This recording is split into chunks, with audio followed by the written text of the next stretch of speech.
2024 को लेकर विपक्ष का फार्मूला तैयार। इंडिया की अगली बैठक 25-26 अगस्त को मुंबई में संभव।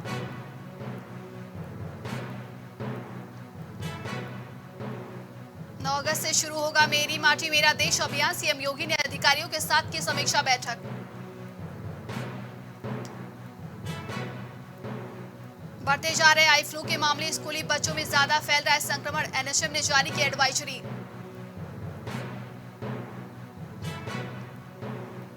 कानपुर में एफडी कराने के नाम पर धोखाधड़ी, एसीपी की जांच में हुआ खुलासा। बैंक और कर्मचारियों के खिलाफ मुकदमा दर्ज। झांसी में तेज रफ्तार का कहर, कार ने 7 महिलाओं को कुचला, 4 महिलाओं की दर्दनाक मौत।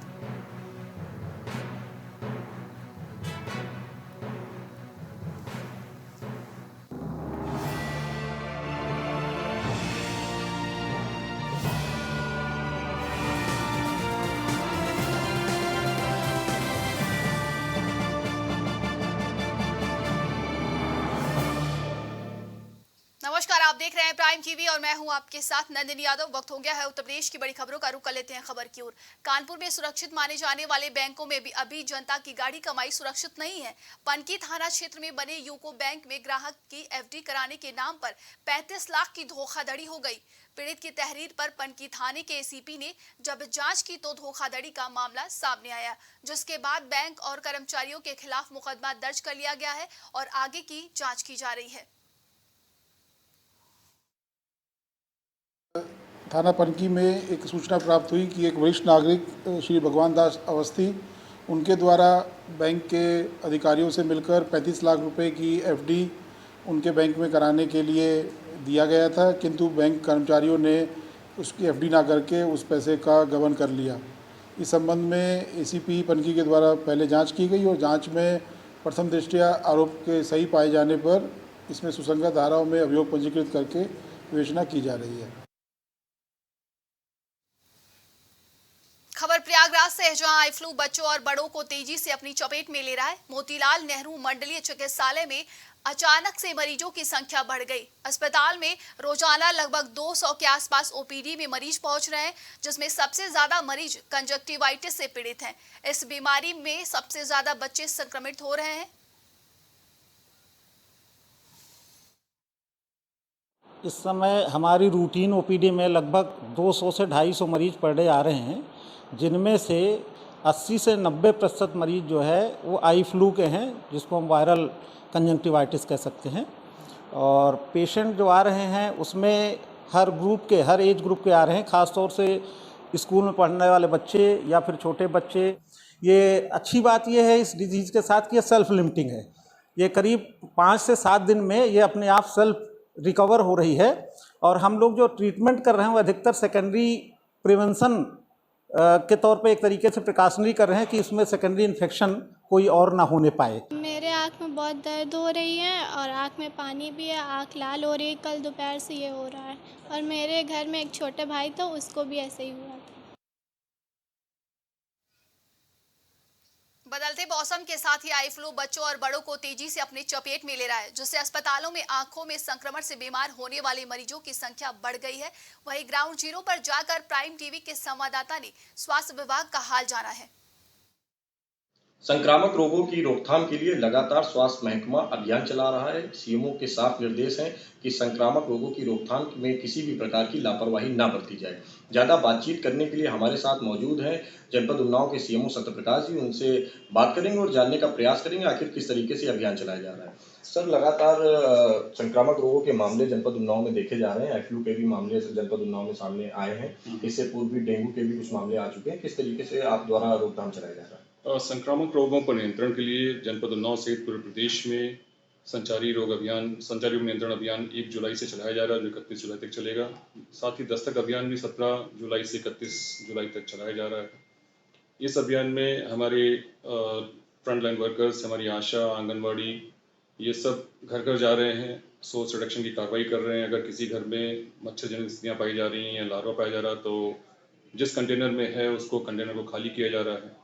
साथ ही साथ लोगों को जागरूक किया जा रहा है कि संचारी रोगों से अपना बचाव कैसे करें। इसके साथ ही साथ अन्य विभाग, सहयोगी विभाग साफ सफाई और एंटी लार्वा छिड़काव, फॉगिंग आदि कार्रवाइयाँ कर रहे हैं। अभी विगत कुछ दिनों से जनपद में आई फ्लू या वायरल कंजंक्टिवाइटिस केसेस ज़्यादा देखने को मिल रहे हैं। वायरल कंजंक्टिवाइटिस या आई फ्लू में आंखों में लालिमा, एक या दोनों आंखों में लालिमा आ सकती है, दर्द हो सकता है, सूजन आ सकती है, खुजली हो सकती है और आंसू ज़्यादा आ सकते हैं। अगर किसी व्यक्ति को संक्रमण हो जाए तो वो हर घंटे ठंडे पानी से अपनी आंखें धोए, सूजन हो तो बर्फ से सिकाई करे और साथ ही नज़दीकी स्वास्थ्य केंद्र पर संपर्क करे और वहाँ से एंटीबायोटिक दवाएं औषधियाँ उपलब्ध हैं। एंटीबायोटिक आई ड्रॉप, दर्द निरोधक गोलियाँ और एंटी एलर्जिक टैबलेट्स प्राप्त कर सकते हैं। संक्रमित व्यक्ति को घर से बाहर नहीं निकलना चाहिए और यथासंभव चश्मा पहने, किसी सामान्य व्यक्ति के सीधे संपर्क में आने से बचे। सामान्य लोग जिनको संक्रमण नहीं है वो अपना बचाव करने के लिए निम्न सावधानियों का ध्यान दें। ये संक्रमण छूने से ही फैलता है, तो आंखों को छूने से पहले हाथ को धो लें साबुन से या सैनिटाइज करें। साथ ही साथ संक्रमित व्यक्ति के चद्दर, तौलिया, तकिया, साबुन इत्यादि का प्रयोग बिल्कुल ना करें और भीड़ भाड़ की जगह में अनावश्यक रूप से जाने से बचें। सर, एक और सवाल, लगातार जनपद उन्नाव में मानक विहीन अस्पतालों को लेकर शिकायतें मिलती रही, इस पर आप द्वारा क्या अभियान चलाया जा रहा है? मानक विहीन अस्पतालों की जांच डिपार्टमेंट द्वारा निरंतर चलाई जा रही है। अभी विगत दिनों में राधा हॉस्पिटल को सील किया है और एक न्यू फैमिली हॉस्पिटल बांगरमऊ में और मेहरोत्रा हॉस्पिटल की इनकी जांच चल रही है। अगर इनकी जांच में भी कमियां पाई जाती हैं तो हमारे द्वारा इनको भी बंद कराने की कार्रवाई की जाएगी। वर्ष 22-23 में मानक विहीन पाए गए 43 हॉस्पिटल्स और क्लिनिक्स का पंजीकरण निरस्त किया जा चुका है। इस पर हम निरंतर कार्रवाई कर रहे हैं। ये हमारे साथ मौजूद थे जनपद उन्नाव के सीएमओ सत्यप्रकाश जी, जिन्होंने बताया कि संक्रामक रोगों की रोकथाम के लिए किस तरीके से जनपद उन्नाव में अभियान चलाया जा रहा है, साथ ही साथ मानक विहीन अस्पतालों पर किस तरीके से कार्रवाई की जा रही है। मैं चैतन्य त्रिपाठी, प्राइम टीवी, उन्नाव। औरैया में इस समय सबसे ज्यादा आई फ्लू के मरीज अस्पतालों में पहुंच रहे हैं। वहीं स्वास्थ्य विभाग की ओर से आंखों की बीमारियों को लेकर सजगता देखने को मिल रही है। अस्पताल में आंखों की बीमारियों के मरीज की संख्या बढ़ती ही जा रही है, जहां नेत्र विशेषज्ञ को अलग से आंखों के बीमार मरीजों को देखा जा रहा है। वहीं नेत्र विशेषज्ञ के पास आंखों के मरीज की भीड़ लगी हुई है। साथ ही आई ड्रॉप और दवाइयां भी दिलाई जा रही हैं। आई फ्लू होने की वजह से बड़ी संख्या में मरीज अस्पताल में पहुंच रहे हैं। नाम है तुम्हारा? मेरा नाम अक्षता यादव है। कहाँ की रहने वाली हो? मैं मलकापुर में रहती हूँ। क्या दिक्कत हो रही है आपको? आंखों में पानी निकलता, कब से निकल रहा है? 1 हफ्ते से। क्या खुजली भी होती है? हाँ। यहाँ डॉक्टर को दिखाया आपने? डॉक्टर ने देखा आपको? क्या दवाई वाई दी आपको? पता नहीं, कुछ दवा दी भी नहीं बोला। क्या नाम भैया आपका? मेरा नाम विनीत कुमार है। मेरी बच्ची को आंखों में दिक्कत हो रही है। क्या दिक्कत आ रही है? अरे खुजली है, उसमें आंसू आते हैं उसकी आँख में। कब से आ रही है? 3-4 दिन हो गए। बात की जाए कोई वायरल फीवर भी चल रहा है, उसको लेकर भी कोई कुछ परेशानियाँ है? नहीं, उससे नहीं, तो सीजन मौसम के उससे कुछ हिसाब से लग रहा है। डॉक्टर अवेलेबल है? हाँ, डॉक्टर ने दवा ली थी। भैया क्या नाम आपका? कहाँ के निवासी हैं? क्या समस्या है, अस्पताल आए हो आप? मैंने बाहर से मेडिकल से ड्रॉप किया, उसको आराम नहीं मिला मुझे। और अभी यहाँ चेक कराने आया तो आँख में धुंधला बना रहा था। हाँ। बीच बीच में गाड़ी चलाते हैं तो अजीब का मलेरिया छा जाता है। यहाँ डॉक्टर को दिखाया, क्या बताया? डॉक्टर ने बोला कि दवाई 6 नंबर से लेगा। बीमारी चल रही है, लोग बोले आई फ्लू चल रहा है। रात में मेरे स्कूल सबने सब फैला है, छोटे छोटे बच्चे भी यही है। ऐसा है, इस समय जो है बरसात का मौसम चल रहा है। बरसात के मौसम में अक्सर हर साल यही होता रहता है। जब भी बारिश होती है थोड़ा कटकट सड़ता है और उसमें उमस होती है, तो उमस के मौसम में ये बैक्टीरिया, वायरसेस, जो जीवाणु विषाणु कहते हैं, ये सब ग्रो करते हैं, जिससे कि वातावरण में फैल करके वातावरण को भी दूषित कर देते हैं, पानी को भी दूषित कर देते हैं। अगर इन सब चीज़ों के साफ सफाई पर ध्यान दिया जाए तो इस बीमारी से मैनपुरी के देव जयराम पेट्रोल पंप पे बायोडीजल पंप पर अवैध तरीके से डीजल की बिक्री की जा रही है, जिसका एक वीडियो जमकर वायरल हो रहा है। बायोडीजल पंप पर अवैध तरीके से डीजल बेचने का काम किया जा रहा है। इसकी शिकायत जिला पंचायत के सदस्य नीरज ने जिला पूर्ति अधिकारी से की है, जिसके बाद उन्होंने खाना पूर्ति करने के बाद इस मामले में भी कोई भी कार्यवाही नहीं की। वहीं जब मीडिया ने वायरल वीडियो पर अवैध तरीके से पंप पर की जा रही डीजल की बिक्री को लेकर जिला पूर्ति अधिकारी कयामुद्दीन अंसारी से बात की, तो उन्होंने जानकारी देते हुए बताया कि जांच के बाद कार्रवाई की जाएगी। इसकी शिकायत पहले भी आई थी और पूरी टीम ने जाके जांच किया था वहाँ पे। तो वहाँ पे फिलहाल बायोडीजल ही मिला था, डीजल का कोई प्रकरण वहाँ पे नहीं आया था। अगर ऐसा प्रकरण फिर से आता है तो देखा जाएगा उसको जांच। जब बायोडीजल कहीं पे भी सप्लाई हो रहा है, कहीं पे भी आ रहा है, उसकी कुछ लेखा जोखा होगा, उसमें परचेसिंग का रसीद होगा, तो ऐसा कुछ वहाँ मिला था? कहाँ से परचेस करता है वो? नहीं, इसकी इतनी डिटेल हमने नहीं देखा, लेकिन जो प्राथमिक तौर पे देखने पे यही आया वो डीजल पर ही हो रहा था। तो डीएसओ को शिकायत की थी कि हमारे बगल में 100 फुट की दूरी पे एक बायोडीजल का पंप चल रहा है, और शिकायत के साथ हमने संलग्न फ़ोटो का भी किया था और वीडियो भी हमने दी थी और एक रसीद भी दी थी, जिससे ये प्रूफ होता है कि ये बायोडीजल की जगह इंडियन ऑयल का और भी नंबर 2 का तेल जो होता है उसको ही बेच रहे हैं। उसके बाद रिजल्ट कुछ भी नहीं हुआ। डीएम साहब ने कमेटी बनाई, कमेटी में ये 4 लोग थे, जिला पूर्ति अधिकारी थे, एसडीएम भोगांव थी, क्षेत्राधिकारी भोगांव थे, सीओ साहब और बाढ़ मैप के अधिकारी थे। ये चारों लोगों ने अभी 19 तारीख को ये पंप पर छापा डाला था। सबसे पहले उन्होंने मेरे पंप पे भी डाला, तो मेरा पंप तो ऑलरेडी ओके है क्योंकि मेरा भारत सरकार का पंप है और गवर्नमेंट का पंप है, इसलिए हमारे पंप की तो कोई समस्या ही नहीं है और वो प्राइवेट स्तर पे पंप है। तो छापा डाला तो उस पर ताला लगा गए, तो ये सीज भी कर गए थे। लेकिन अभी हमें जानकारी मिली है कि कल जिनका पंप है नरेंद्र कुमार जी और उनके साथ कुछ अराजक तत्व, जैसे कि आज आप आए हो, आप देख लो उनके यहाँ कितने अराजक तत्व के लोग बैठे और लगातार हमसे बदतमीजी भी कर रहे हैं, लेकिन हम उनको लिखा पढ़ी में जवाब दे रहे हैं क्योंकि अभद्र भाषा का यूज नहीं करना चाहिए।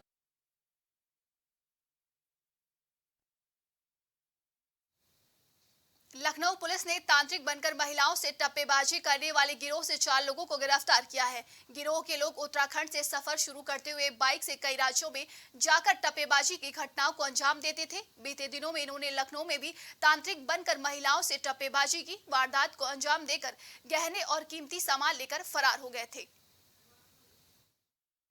थाना क्षेत्र अंतर्गत एक महिला के साथ 4 अभियुक्त ने टप्पेबाजी किया था। उनका मोडस ऑपरेंडी ये था कि अपने आप एक बाबा के रूप में आता था और बाकी 3 उनका सहयोगी बनता था और महिला को घुमा फिरा के तंत्र मंत्र का नाम बता के हुए उनके पास जितना भी जेवरत था, जितना भी सोने के अंगूठी या चेन था, वो सब ले लेता था। देवरिया में बाबा मेडिकेयर की दुकान पर कुछ लोगों ने ईंट पत्थर चलाए। दरअसल दुकान के बाहर कुछ लोग ताश खेल रहे थे। जब दुकान के मालिक दुर्गेश चतुर्वेदी ने इसका विरोध किया तो इस पर वो सब भड़क गए और दुकान पर ईंट पत्थर चलाने लगे, जिसकी वजह से दुकान के मालिक भी जख्मी हो गए। आसपास के लोगों को जब इस बारे में पता चला तो लोगों ने युवक की जान बचा ली। आरोपियों में इसके व्यापारियों में इसको लेकर नाराजगी है। कैसी पत्थरबाजी हुई है? जैसे ही यहाँ पे जिला पंचायत द्वारा बनाई गई दुकानें पे हम लोग दुकानदारी करते हैं। हम लोग के दक्षिण पटरी पे बसपोर और डोम जाति के लोग निवास करते हैं। आए दिन यहाँ पे मारपीट, लड़ाई झगड़ा, जुआ खेलना, शराब कच्ची बेचना, इस चीज़ की शिकायत हम लोग कई बार कर चुके हैं डीएम साहब के यहाँ, प्रशासन में। प्रशासन ने कई बार हटाया भी इसको है, लेकिन बावजूद ये आकर यहाँ फिर जम जाते हैं और रोज़ आए दिन कभी एसी जो दुकानों पे जो एसी लगी हुई है उसके पीछे का तार भी काट ले जाते हैं। रोज़ आए दिन गुंडई, बदमाशी, दुकानों पे गाली गलौज करना, गंदा कर देना, आए दिन हम लोग तंग आ चुके हैं। हम लोग कई बार प्रशासन से फिर कहे कि तत्काल हटाने के लिए, प्रशासन इस पे कोई। रायबरेली के महाराजगंज कोतवाली क्षेत्र के हलौर कस्बे में स्कूल से पढ़कर घर जा रहे 2 स्कूली बच्चे सामने से आ रहे ट्रक की चपेट में आ गए, जिससे दोनों गंभीर रूप से घायल हो गए। स्थानीय लोगों की मदद से उन्हें आनंद फानंद सीएचसी महाराजगंज लाया गया, जहां डॉक्टरों ने प्राथमिक उपचार के बाद उनकी स्थिति को गंभीर देखते हुए उन्हें जिला अस्पताल रेफर कर दिया है। डॉक्टर एसके सिंह, यमो, जिला अस्पताल रायबरेली। सर, अभी एक पेशेंट आया था, क्या मामला था? एक रमन नाम का बच्चा जिसकी उम्र करीब 11 साल थी, वो सीएचसी महाराजगंज से रेफ़र किया गया था और ये सीएचसी उसके एक्सीडेंट का केस था। उसका दाहिना हाथ पूरा एकदम क्रश इंजरी था, मतलब बहुत सीरियस केस था। सारा नसें वसे सब क्रश हो गई थी। ये कैसे हुआ है तो ट्रक से हुआ, पूछने में पता चला ट्रक चढ़ गई थी उसके हाथ में। बाकी तो जाँच का विषय है। बहुत सीरियस कंडीशन था, उसको फर्स्ट एड किया गया। फर्स्ट एड करने बस एडमिट कर दिया गया, उसका ट्रीटमेंट चालू है। सर, मेरा लड़का जो है स्कूल से आ रहा था जी, तो ट्रक के नीचे चला गया। ट्रक वाला रुका था, भाग गया? रुका है सर, अभी भी वहाँ खड़ा है, वो आने के लिए तैयार भी। अभी बच्चे क्या स्थिति है? बच्चे का सर हाथ पूरा। झांसी के चिरगांव थाना क्षेत्र में कानपुर हाईवे पर गुलारा गांव के पास तेज रफ्तार कार ने पैदल जा रही 7 महिलाओं को कुचल दिया, जिसमें इलाज के दौरान 4 महिलाओं की मौके पर ही मौत हो गई, जबकि 3 महिलाएं गंभीर रूप से घायल हो गई हैं, जिनका इलाज मेडिकल कॉलेज में चल रहा है। पुलिस ने कार चालक को हिरासत में लेकर कार्रवाई शुरू कर दी है। चिरगांव थाना क्षेत्र में आज गुलारा गांव के सामने हाईवे पे एक स्विफ्ट डिजायर गाड़ी ने खेत से काम करके लौट रही महिलाओं को बहुत तेज़ी से आते हुए उसने टक्कर मारी, जिससे मौके पे 7 महिलाएं घायल हुई थी, जिनको पीआरबी और एम्बुलेंस के माध्यम से मेडिकल कॉलेज में भर्ती कराया गया था। इलाज के दौरान इनमें से 3 महिलाओं की मृत्यु हो गई और 4 का इलाज चल। खबर रायबरेली से है, जहां नाग पंचमी मेला ग्राउंड गंगापुर में अज्ञात हमलावरों ने एक युवक की गोली मारकर हत्या कर दी। हत्या के बाद से इलाके में हड़कंप मच गया। स्थानीय लोगों ने इसकी सूचना पुलिस को दी। मौके पर पहुंची पुलिस ने शव को कब्जे में लेकर पोस्टमार्टम के लिए भेज दिया है और मामले की जांच में जुट गई है। भाई मेरा मतलब सट्टे का काम करता था और गंगापुर में रहता था। अब ये नहीं पता किसने गोली मारी, सर पे गोली मारी है रात की, और सुबह पता चली है हमें। किसी से कोई रंजिश विवाद हुआ? अब ये मुझे नहीं मालूम। कहाँ पर गोली मारी थी? सर पे। कहाँ की घटना है? गंगापुर की। कब का हादसा है? रात का। आपको कब पता लगा? सुबह 6 बजे। कोई आसपास पड़ोसी विवाद रहा हो? नहीं। कौन कौन साथ में रहता था? मतलब उसकी बीवी वही रहते थे, बच्चे रहते थे बस। आज दिनांक 28 जुलाई 2023 को थाना बारादी के गंगापुर इलाके में एक डेड बॉडी पड़े होने की सूचना प्राप्त हुई। इस शव की शिनाख्त शिवम गुप्ता निवासी कालीबाड़ी थाना बारादरी के रूप में हुई है। शव को पंचायतनामा के पश्चात पोस्टमार्टम की कार्रवाई के लिए भेज दिया गया है। प्रथम दृष्टया इस व्यक्ति की हत्या सर में गोली लगने की वजह से हुई है। हत्या के कारणों की जानकारी की जा रही है। आसपास के सभी सीसीटीवी खंगाले जा रहे हैं। टीमें गठित कर दी गई हैं। जल्द ही घटना का अनावरण कर दिया जाएगा।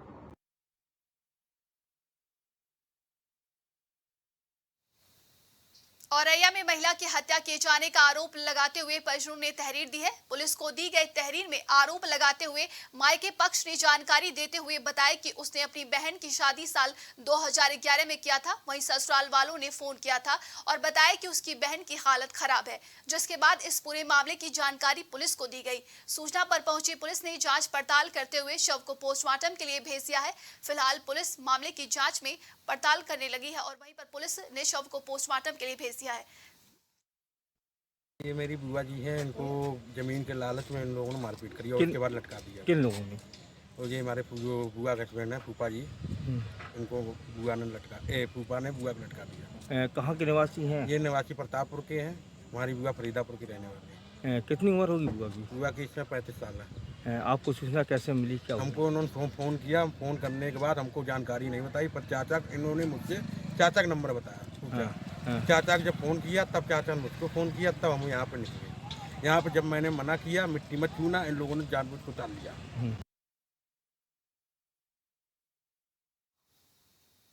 कुशीनगर में एक अज्ञात युवक का शव सड़क के किनारे झाड़ियों में फेंका गया था। मृतक के शरीर पर कई जगह घाव के निशान दिखाई दिए। वहीं इस घटना से क्षेत्र के लोगों में दहशत का माहौल बना हुआ है। इसकी सूचना मिलते ही पुलिस मौके पर पहुंची और शव को अपने कब्जे में लेकर पोस्टमार्टम के लिए भेज दिया है। साथ ही पुलिस आगे की कार्रवाई में जुट गई है। थाना कोतवाली हाटा अंतर्गत एक अज्ञात व्यक्ति का शव मिला है। थाना स्थानीय पुलिस द्वारा शव को कब्जे में लेकर पंचायतनामा के बाद पोस्टमार्टम हेतु जिला चिकित्सालय भेज दिया गया है। अज्ञात व्यक्ति के शव की शिनाख्त सहित सभी आवश्यक विधिक कार्रवाई की जा रही है। गाजियाबाद से एक सनसनीखेज मामला सामने आया है। चौकी के सामने से एक शातिर चोर ने चौकी पर तैनात एक सिपाही की बाइक चोरी कर ली। जो चौकी के सामने लगे सीसीटीवी कैमरे में ये पूरी वारदात कैद हो गई। इस घटना के दौरान सिपाही हिरेंद्र यादव ड्यूटी पर तैनात थे और उसी दौरान चोर उनकी बाइक का लॉक तोड़कर उड़ा ले गया।